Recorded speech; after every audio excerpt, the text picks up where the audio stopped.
আজকে আমি করব ডিমের অমলেট ভাপা। তো আমি কিভাবে অমলেটটা তৈরি করছি সেটা আপনারা পরপর দেখুন। প্রথমে নিয়ে নেব 3টে ডিম।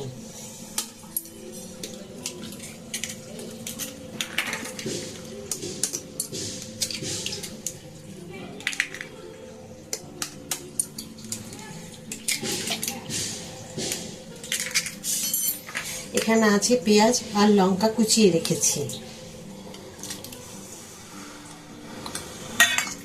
এখানে আছে টমেটো কোচানো। ভালো করে জলটা চিপে নিয়ে নিতে হবে। এখন দিয়ে দেবো আমি নুন, আর এখানে আছে জিরে আর ধনে গুঁড়ো। 1 চামচ মতো দিলাম ম্যাগি মশলা।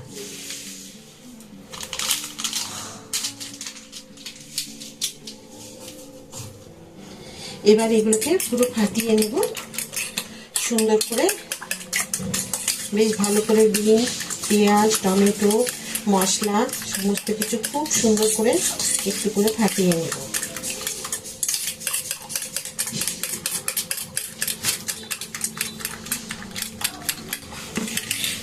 এরপর দেখুন এখানে আমি তেল মাখিয়ে রেখেছি। যে তেল মাখিয়ে রেখেছি কৌটোটাতে, এটার মধ্যে আমি দিয়ে দেবো। পুরো ডিমের মিশ্রণটা দিয়ে দিলাম।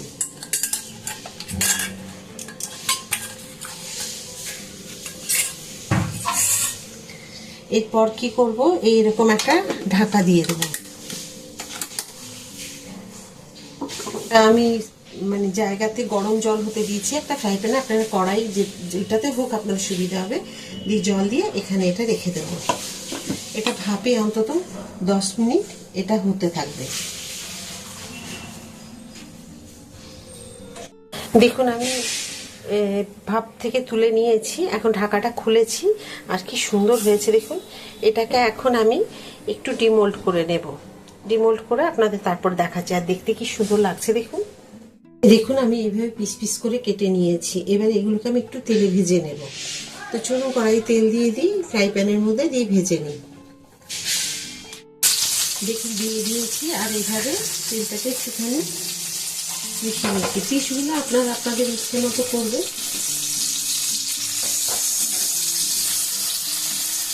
একটা পিস উল্টে নিচ্ছি।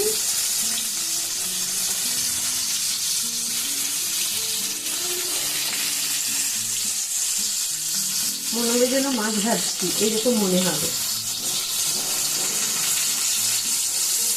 আপনারা এটা ভাপিয়ে ডাইরেক্ট কিন্তু করে নিতে পারেন। আমি একটু ভেজে নিচ্ছি। ডিমের যতই বলি না কেন একটু তো আস্তে গন্ধ লাগে। সেই কারণে যদি আপনাদের সেরকম কোনো অভ্যেস আছে তাহলে মানে এইরকম কাঁচা ডিমে যে অনেকে খায় বা সেদ্ধ হাফ বয়েল খায়, তাহলে ঠিক আছে তাদের জন্য কাঁচা এইভাবে রান্না করে নেওয়া। কিন্তু একটু রেখে পরে যদি খাওয়া হয় তাহলে একটু ভেজে নিয়ে রান্না করলেই ভালো। তাহলে এই আস্তে গন্ধটা আসবে না, কারণ পরে খেলে ঠান্ডা হয়ে গেলে না তখন একটু আস্তে আস্তে গন্ধ ছাড়ে ডিমে।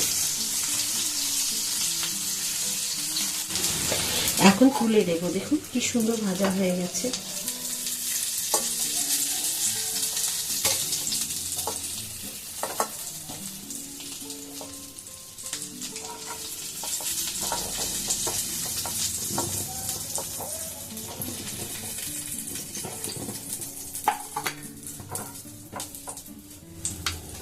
আমি আরেকটু দিয়ে দেবো সর্ষের তেল। এখানে দিলাম 5 ফোড়ন, আজকে আমি খুব ভালো লাগবে। আর দিয়ে দিলাম একটুখানি 2 দানা জিরে।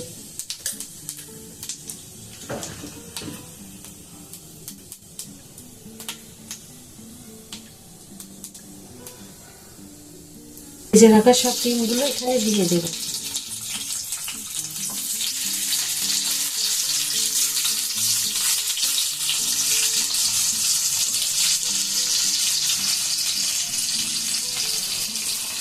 দিয়ে দেবো এখানে মশলা করে রেখেছি।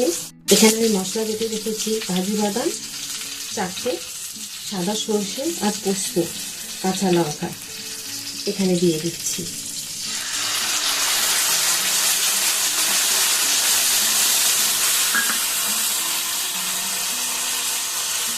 সাথে দিয়ে দিলাম একটু বাটি ধোয়া জল, 3টে কাঁচা লঙ্কা, একটু নুন,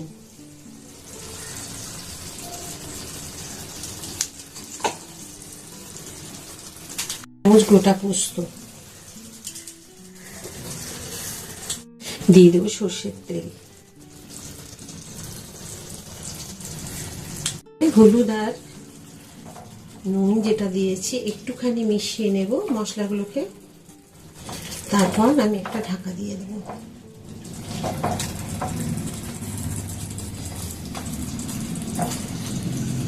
একটুখানি সব মিশিয়ে নিলাম, এবার এটাকে ঢাকা দিয়ে দেবো 5 মিনিটের জন্য। এবার ঢাকাটা খুলে দেখে নেবো, দেখুন এখনো হচ্ছে কি সুন্দর এটা। উফ, কি সুন্দর গন্ধ বেরিয়েছে। একটু ধনেপাতা যদি থাকে বাড়িতে দিয়ে দেবেন, আমি বাড়িতে ধনেপাতা নেই যার জন্য দিতে পারলাম না, আরও কিন্তু ভালো লাগবে। তো খুব সুন্দর হয়েছে, আমি গ্যাসটা অফ করে দিই। অসাধারণ হয়েছে দেখুন, আর কালারটা যা এসছে না, মানে একদম লাল টুকটুক করছে। আমি কিন্তু কোনো কালার দিইনি, আপনারা তো দেখেছেন শাহি গরম মশলা টশলা এসব যেগুলো কালার মশলা কিচ্ছু দিইনি। খুব সুন্দর একটা গন্ধ আসছে, মানে মোটামুটি এটা দিয়েই পুরো ভাত খেয়ে নিতে পারবে। আমি জানি না আপনাদের কাছে কালারটা হলুদ হলুদ আসছে, আমি দেখছি, কিন্তু এটা একদম লাল আসছে। আমি কিন্তু কাশ্মীরি রেড চিলি পাউডার দিইনি, শুধু এটা তেলে আর পোস্ত এইসবগুলোতেই, কিন্তু দারুণ হয়েছে এটা। একবার অন্তত তৈরি করে খান, কমেন্ট করে জানান কেমন হয়েছে। যদি ভালো লাগে লাইক সাবস্ক্রাইব শেয়ার করে দেবেন, সাথে থাকবেন। আবার একটা নতুন ভিডিওতে নতুন রান্না নিয়ে আপনাদের কাছে আমি চলে আসবো। নমস্কার।